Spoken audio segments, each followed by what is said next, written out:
че е дал различни таланти. Тук са събрани хора, които са разпознали поне един от талантите, който е, нали, печеленето на средства, на пари. Но едно знам, Бог няма нужда от нещо. Той издига вярващи за Неговото благовестие. И няма да има криза, без значение в какъв бизнес говоря, нали, ако е легален и няма, нали, нищо нечисто в него, нали. Не говоря, нали, за някакви такива. Да, точно така. Че Господ ще се грижи за своето си, защото много хора се съблазняват от парите, много хора отпадат, когато видят пари, слава и власт. И на Господ му трябват годни хора. И относно кризата, ние сме разбрали тайната. Значи Господ е казал: Тимур, аз не съм ти дал твоя талант, за да отидеш, нали, попада особено за вярващите, нали, говоря. И един случай, който ни бяха разказали преди 8 години, престъпването на така го чух и ми направи само впечатление. И до ден днешен го опитвам и виждам Божията слава. Един вярващ, минал беден бил, минал по една църква и чул, нали, отвънка, че се говори за десятата. И така му: Господи, аз нямам нищо в живота си, където те, нали, да ти дам. И в този момент намира $1 на земята. Взел го веднага, отишъл и дал на 10 цента. Казва: Господи, ако ми дадеш, нали, работа, нещо, аз пак ще отида. Господ промисъл, дал му работа. Една седмица отишъл и дал $10, нали, десятата му. След още няколко седмици отишъл и дал $100 десятата. И когато отишъл и дал да даде повече десятата, той се дръпнал и казал: сега това са толкова много пари, аз ще взема, ще набраня някой или нещо си. Сега защо ще ги дам в църквата? Толкова много хора сигурно дават. И Бог му казва: дете моя, до тук ли беше?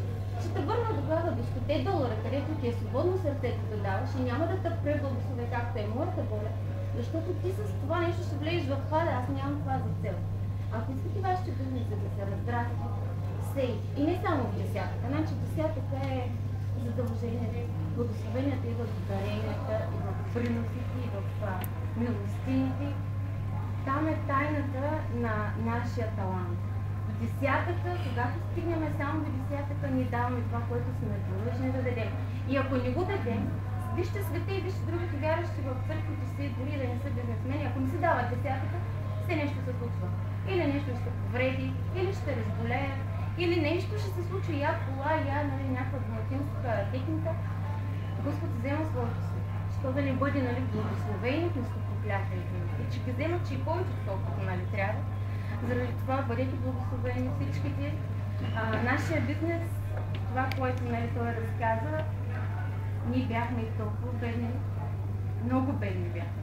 Преди тези 3 години имахме един диван и се налагаше да спа с двете деца настрани, като той спеше в студената стая. Нямахме печка, спяхме на електрическо одеяло. Нямахме пари да купим дори бати на децата си.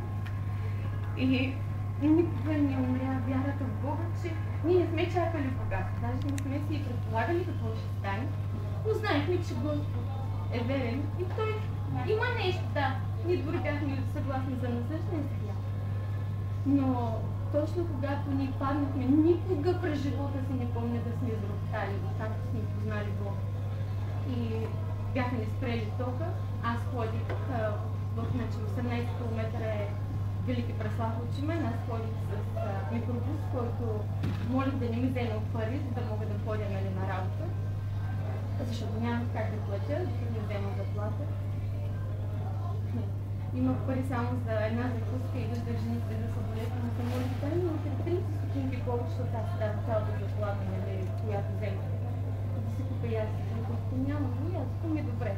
И ти си намериш някаква сестра там, сестра колежка да ми благослови. И точно когато бяхме на нулата, нямахме ток, не бяха спряли, децата бяха, нали, обади